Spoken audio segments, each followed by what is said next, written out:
নমস্কার তোমাদের সবাইকে সানা স্মাইল এডুকেশন সেন্টারে স্বাগত জানিয়ে আজকের ক্লাসটি শুরু করছি। আজকে তোমাদের সঙ্গে আলোচনা করব তোমরা যারা ষষ্ঠ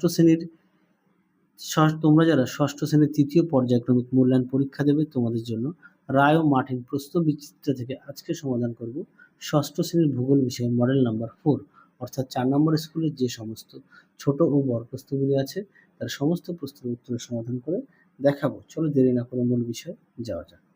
দেখো, একে সঠিক উত্তরটি নির্বাচন করে বাক্যটি সম্পূর্ণ করো। এক জায়গায় আছে দ্রাঘিমা রেখার সর্বোচ্চ মান হলো, উত্তরটা লিখবে 180 ডিগ্রি, অপশন বি।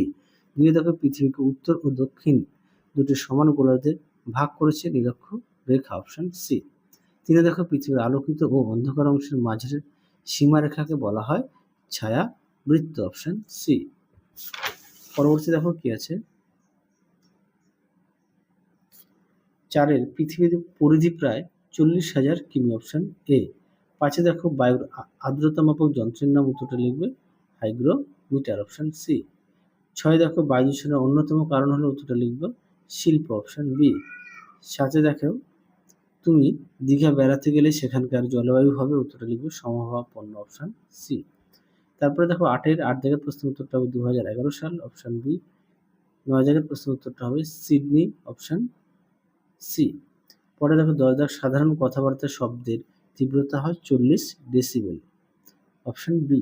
পরবর্তী দেখো 11 দাগ শব্দের তীব্রতা পরিমাপ করার যন্ত্রের নাম, উত্তরটা লিখবে ডেসিবেল মিটার, অপশন ডি। 12 দাগ দেখো ভারতে প্রায় 65% মানুষ কৃষিকাজের সঙ্গে যুক্ত।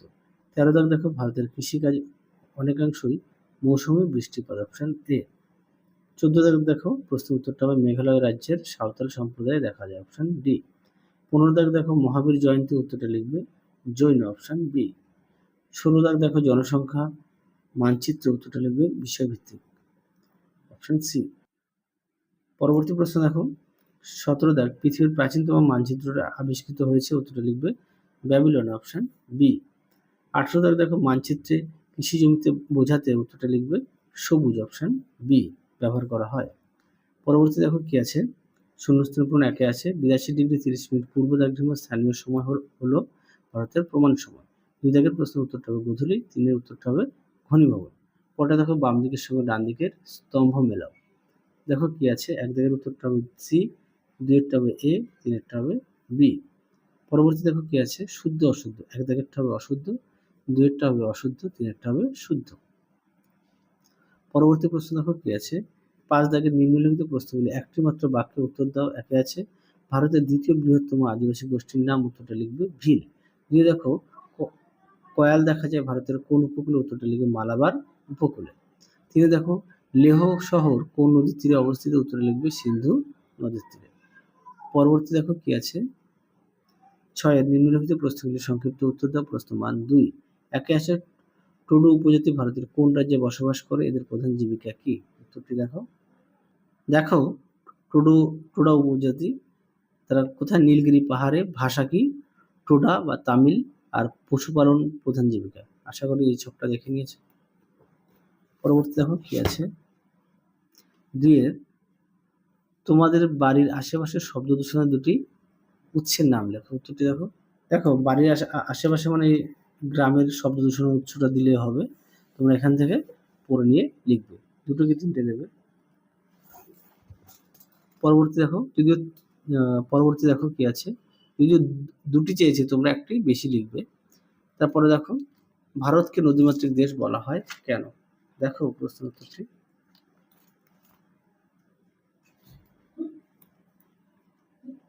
দেখো উত্তরটি সুন্দর করে দেওয়া আছে, তোমরা অবশ্যই পড়ে নিয়ে লিখবে, দেখে নিও।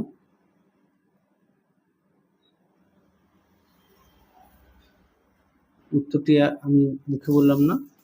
পরবর্তী দেখো অরণ্য সংরক্ষণের 2টি ব্যবস্থা লেখো, দেখো উত্তর।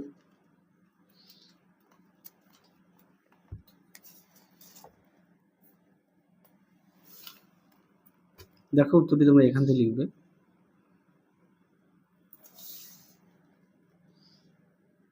দেখে নিও। দেখো অরণ্য সংরক্ষণের তোমার নেওয়া 2টি ব্যবস্থার নাম অনুরূপ প্রশ্ন, তার মানে একই রকম প্রশ্ন উত্তর এটা। পরবর্তী দেখো কি আছে, 7 দাগ কি আছে? 7-এর 1-এ অ্যালবেডো কি? এটা তোমাদের পাঠ্য বইতেও আছে, পাঠ্য বই থেকে দেখিয়ে দিই।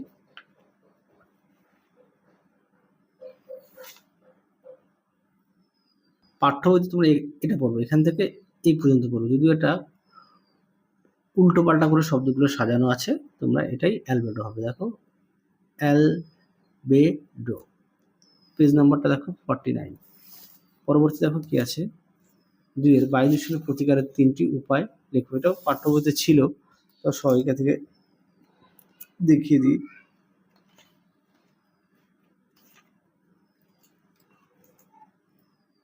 দেখো প্রশ্ন উত্তর, তোমরা অবশ্যই পয়েন্ট দিয়ে লিখবে।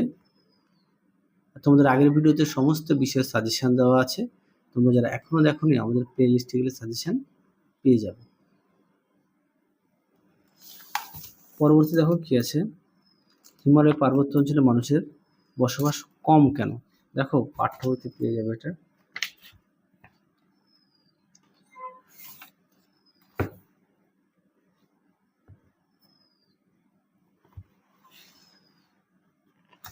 দেখো তুলনামূলকভাবে কম, উত্তরটি এখান থেকে এই অবধি লিখবে, পেজ নাম্বার 72।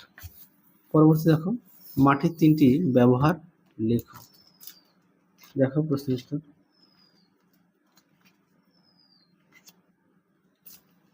মাটির 3টি ব্যবহার।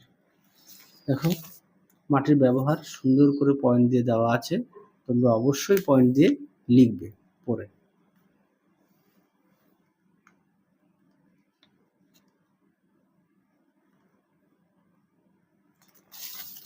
পরবর্তী দেখো 8 দাগের নিম্নলিখিত প্রশ্নগুলোর উত্তর দাও। একে আছে বায়ু দূষণের কারণগুলি লেখো। এটা পাঠ্য বইতে পেয়ে যাবে 56 পেজে।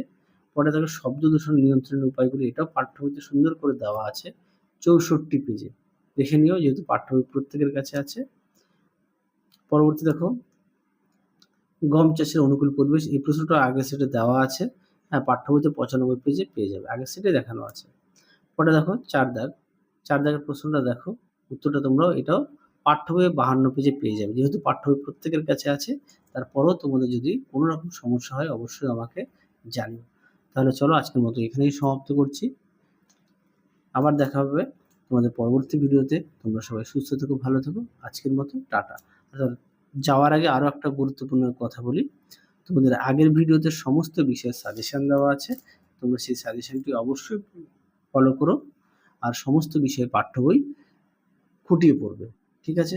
আর তোমাদের আগের ভিডিওতে সাজেশনও দেওয়া আছে, এছাড়াও দেওয়া আছে বাকি বিষয়ে মডেল সেটগুলো, রায় ও মার্টিন প্রশ্নবিচিত্রার সেটগুলি সমাধান করে দেওয়া আছে, সেটাও তোমরা অবশ্যই ভালো করে পড়ো। তাহলে চলো, বাই, টাটা।